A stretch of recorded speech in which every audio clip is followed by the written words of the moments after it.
Buenas tardes, jóvenes. Pues vamos a revisar nuestra actividad, ¿verdad? Nuevamente recordándote que la voz narrativa es la que nos va a dar a entender, pues, o la que nos va a permitir identificar qué es lo que nos quiere transmitir el autor, pero también nos va a dar a conocer, ¿por qué no?, la diversidad de la lengua o la variante que hay en la forma de hablar en el lugar en donde fue escrito esta narración, ¿verdad? Y bueno, entonces, dijimos que lo primero entonces que vamos a hacer era leer y explicar con nuestras propias palabras el texto que está ahí en nuestro libro, parafrasear. Y bueno, esto quiere decir que entonces no todos los países hispanos o latinoamericanos las palabras tienen la misma forma de llamarse o tienen el mismo significado, ¿verdad?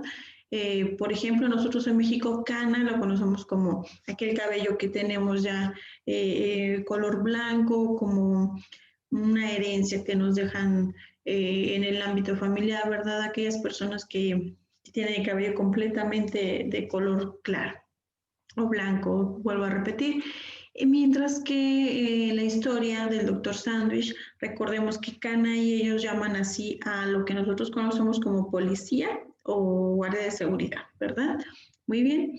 Entonces, dijimos que hay tres tipos de variantes del español o distintas formas de llamar a las palabras o escribirse y que esas las íbamos a buscar en nuestro libro, íbamos a buscar una tablita, perdón, que nos permitiera conocer cuál es aquello que nosotros encontramos como variante en nuestro cuento. Y entonces en nuestro libro está este texto o esta tablita y dice, hay tres tipos de variantes, la variante social, cultural y dialectal. La variante social dice, remite a la pertenencia a un contexto o grupo social. El doctor Sandwich y su abuelo hablan así. La copia de mi hijo, el doctor.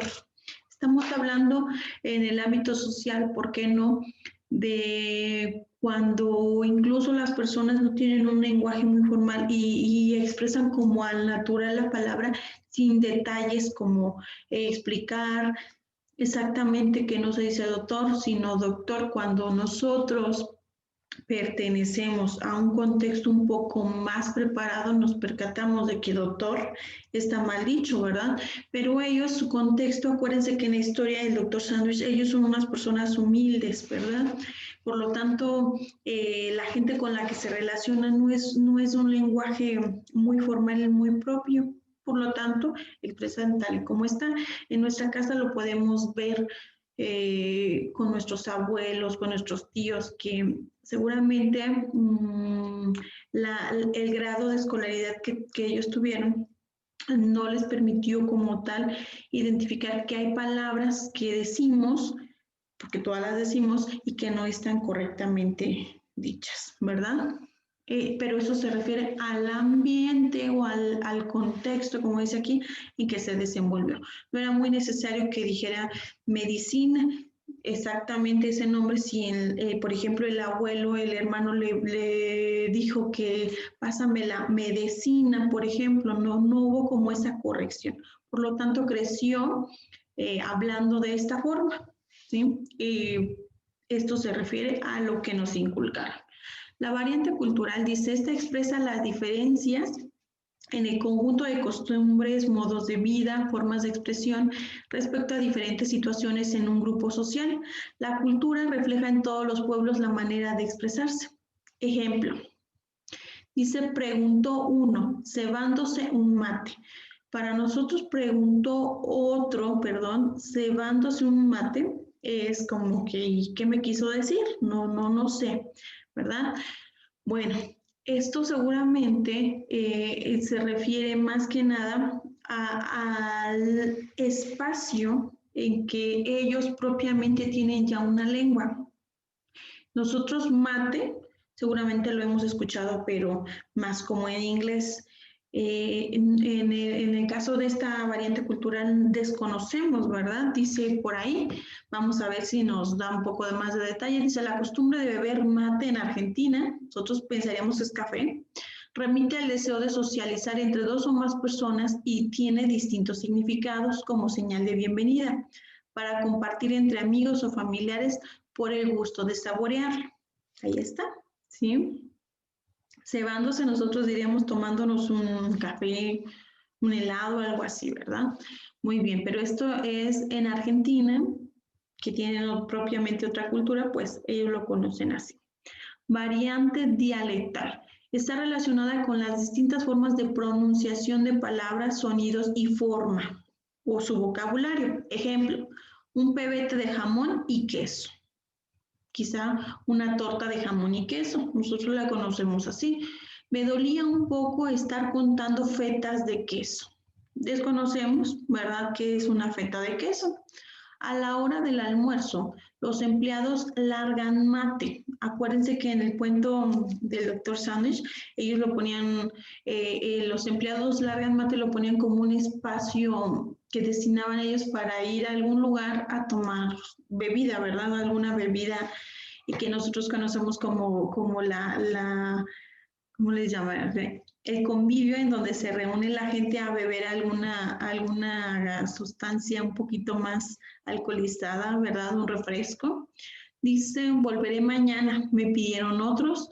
Anda a saber, lo utilizamos nosotros así como que, no, pues quién sabe, ¿verdad? Pero en el caso de ellos, pues sustituyen esta palabra de acuerdo a su dialecto o lengua. Este es el pibe de los sándwiches. El pibe es ahora sí que el maestro, este es el señor de los sándwiches, cuando nosotros podemos decir, ahí va el señor que vende los sándwiches, él es quien lo prepara, él es el chef. Esto depende entonces del ámbito en que estén, ahora sí que relacionados, ¿verdad? Dice, aunque en Latinoamérica tienen historias similares, su diversidad de lengua y cultura se ve influenciada por los países que conquistaron cada región. Por ejemplo, mientras en la literatura brasileña puede contener referencias a la esclavitud de los ancestros africanos, la Argentina hablará de los gauchos o de la gente del campo. Sí, se va a referir mucho entonces al aspecto de la historia, ¿verdad? Principalmente, y a esto es en donde se ve más reflejado la variante. Cualquier tipo de variante, ¿verdad? De lengua, de costumbre o de dialecto, ¿sí? Entonces, ¿qué es lo que vamos a hacer? Bueno, en nuestro cuento, acuérdense que vamos a identificar esas palabras y vamos a mencionar ahí a qué tipo de variante pertenece. Y eso es todo lo que vamos a hacer el día de hoy. No olviden una cosa, la característica principal de un cuento latinoamericano es esta precisamente, la diversidad de palabras o de lenguas que hay en la historia o palabras que nosotros conocemos con un término y que ellos lo conocen con otro término. Esa es una de las características principales y que eso va a depender pues entonces de acuerdo al lugar o al origen de cada uno de los escritores. ¿Ok? Entonces, sin más, te veo el día de mañana. Espero no hayan quedado dudas. Si hay alguna duda, ya sabes, me puedes preguntar a través de un correo electrónico y pues voy a tratar de despejar esas dudas. ¿Ok? Nos vemos el día de mañana.